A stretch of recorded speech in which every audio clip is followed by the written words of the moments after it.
We've also been following the story of Lemay Forest in St. Norbert. This is a stretch of private property with trees and wildlife. Several thousand residents want it preserved. The developer would like to sell it to government, but is also threatening to follow through with developing the area. This is near the Red River, developing it into a mixed residential development. Now, our next guest is involved in getting various levels of government and not-for-profits to muster enough money to purchase the land, well into the millions of dollars. Global News obtained a letter that was sent out by Manitoba's Environment Minister on the 30th of November to the developer. It says, our government is committed to working in partnership with Indigenous nations, environmental advocacy groups, and the business community on the goal to protect 30% of Manitoba's diverse landscapes by 2030. The Environment Minister, Tracy Schmidt, declined an interview, and we asked her one question. Is this government financially committed to help these folks purchase the lands in partnership with other groups and levels of government? As the minister states in the letter, her response? As the Minister of Environment and Climate Change, I will always listen to Manitobans who advocate to protect natural spaces in our province. There is currently a motion before City Council to purchase the Lemay Forest, and we look forward to seeing the results as this motion proceeds. So a bit of a commitment, but not a commitment financially. With us on 680 CJOB, Kat Macaulay-Gauthier with the Coalition to Save the Lemay Forest. Good afternoon, and thank you for joining us. Thanks for reaching out. You've seen the letter. You've heard the response from the minister. Are you making headway at all with any of these government groups to get some money so you can buy this forest? The process is really slow, but the pressure is on. The pressure is on us to put the pressure on all three levels of government. What do you make as far as this letter is concerned? Do you read commitment in this, that they want to do the right thing? They want to do the right thing, but I don't read a financial commitment to that.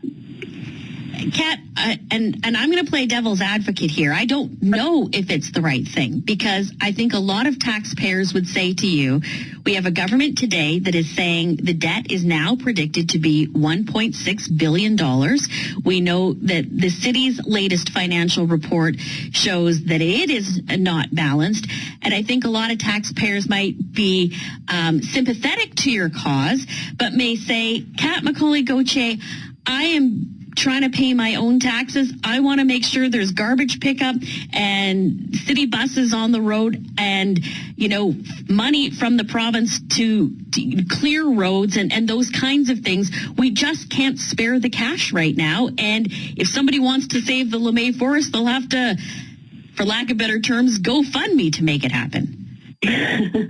Well, we have talked about crowdfunding, but there is money from the Manitoba Habitat and Heritage Corporation to preserve green space that was posted on the Manitoba government website in August. I know the city just hasn't made urban canopy a priority, and so now we're in a complete deficit. Today, the EPC voted on increasing budget for the urban forest strategy with a target of increasing urban canopy from 17% to 24% by 2065, which is about 17,000 trees per year. So how is it justified to destroy, an existing mature forest, let's say 10 to 14,000 trees? Well, and I think, that laugh is, I think, sometimes a laugh of exhaustion on your part, because there have been many people working hard to try to, meet with organizations, the not-for-profits that can tap into various pools of money. And while governments say they are financially stressed. You'll be surprised where they find the money for these types of things. And you have a provincial government that has promised to move the needle on climate change, and that also has to deal with forestry and preserving those forests. The developer in this case has also said that if no one is willing to buy this property, we're going to go ahead and start developing it. It has asked for your cooperation on this when it comes to community meetings. Will you cooperate with the developer on this? Well, he has invited us to collaborate on an open house at the beginning of January. We will certainly attend to see what he has to say in this new plan that he's going to reveal. But we just don't have the manpower or the financial resources to, throw something together that we can, like presentations. And even though at this open house there will be no spoken presentation. So, we will attend. I have. He asked you to chair this. Are you going to chair it?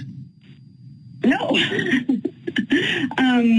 I don't think it is a case of chairing this open house. I think it's just it's a come and go for the community to ask questions, and if the community does have questions for us, then we'll answer them. But we will attend as community members. Do you believe that he is and Winthrop is going to ultimately want to build in St. Norbert, or do you believe he's bluffing right now?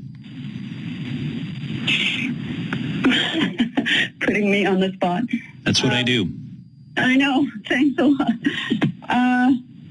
There are just so many barriers to developing that piece of land, and if it was, in quotations, developable, it would have been done by the previous owner. There's the second access to the property, which isn't wide enough. Sewer capacity. There is no building permits in St. Norbert right now because of sewer capacity, and it's, $40 million to upgrade sewer just for St. Norbert. And that's why, in my view, the politicians may just call John Winthrop's bluff on this, knowing that they can't develop this property. Kat McCauley-Gauthier. We'll continue to check in on this story. We've been following for a couple of months now. It'll likely take a couple of more months to see whether or not it gets resolved. If you have an issue that you want to reach us, Julie at CJOB.com, Richard at CJOB.com. Your chance to win.